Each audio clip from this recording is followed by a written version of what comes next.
చక్కగా ఉల్లిపాయలు ఎన్ని తీసుకున్నాం మనం అన్నీ బీట్రూట్ పీసెస్ కూడా తీసుకోవాలి. అప్పుడే మనకి కూర గుజ్జు వస్తుంది, తినడానికి కూడా బాగుంటుంది.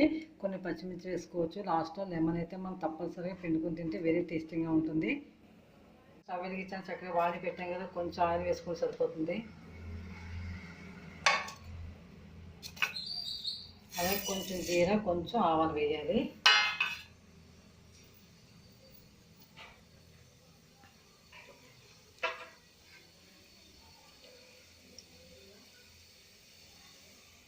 నెక్స్ట్ మనం ఆనియన్ పీసెస్ పచ్చిమిర్చి,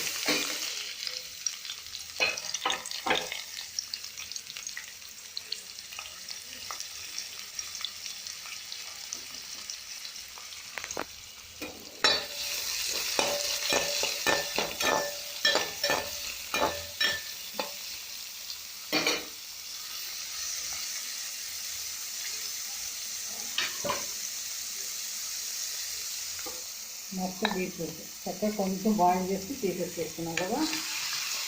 కొంచెం పెద్ద పీసెస్ అనేది చాలా వేసిపోతున్నాయి, ఎందుకంటే ఉల్లిపాయలతో సమానంగా ఉల్లిపాయ కాబట్టి ఫస్ట్ టైం అని ఆనియన్స్ ఉడకకుండా కూడా వేసి రెండు కలిసి కొంచెం సాల్ట్ వేసి చక్కగా ఉడికిపోతాయి.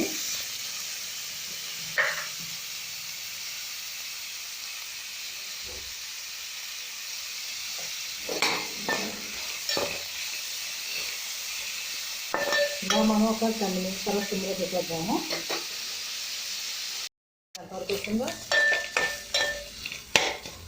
మనం పచ్చిమిర్చి వేసాం కదా, కారం సరిపోతుంది. సాల్ట్ వేసేస్తాం కదా, దగ్గరికి అయిపోయింది కదా, చక్కగా ఆఫ్ చేసుకోవచ్చు. ఇది రసంలో తింటే చాలా టేస్టీగా ఉంటుంది, సాంబార్లో కానీ తినవచ్చు. అలాగే చపాతీలో కూడా తింటే చాలా టేస్టీగా ఉంటుంది ఫ్రెండ్స్.